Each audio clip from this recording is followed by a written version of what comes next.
एक छोटे से गांव में रमेश और उसकी पत्नी सुमन अपने 3 बच्चों के साथ रहते थे।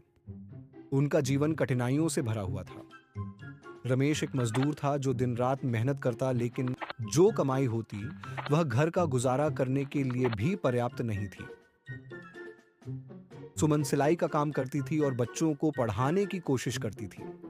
संघर्ष हर सुबह रमेश सूरज उगने से पहले काम पर निकल जाता। बारिश हो या धूप, रमेश का काम कभी नहीं रुकता। घर में खाने के लिए मुश्किल से ही रोटियां जुट पाती थीं। बच्चों को अच्छे कपड़े पहनाने और स्कूल भेजने का सपना अक्सर अधूरा रह जाता। एक दिन बड़े बेटे राहुल ने रमेश से कहा, पापा, मुझे पढ़ाई छोड़कर काम पर जाना होगा। मैं आपकी मदद करना चाहता हूँ। यह सुनकर रमेश की आंखों में आंसू आ गए। उसने राहुल को समझाया, बेटा, मैं सब कुछ सह लूँगा, लेकिन तुम्हारी पढ़ाई नहीं रुकेगी। हमारी गरीबी हमारी तकदीर नहीं है। त्याग और मेहनत सुमन ने अपने गहने बेच दिए ताकि राहुल की पढ़ाई जारी रह सके।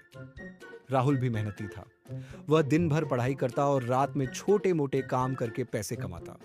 उसका सपना था कि वह पढ़ लिख कर अपने परिवार को गरीबी से बाहर निकाले।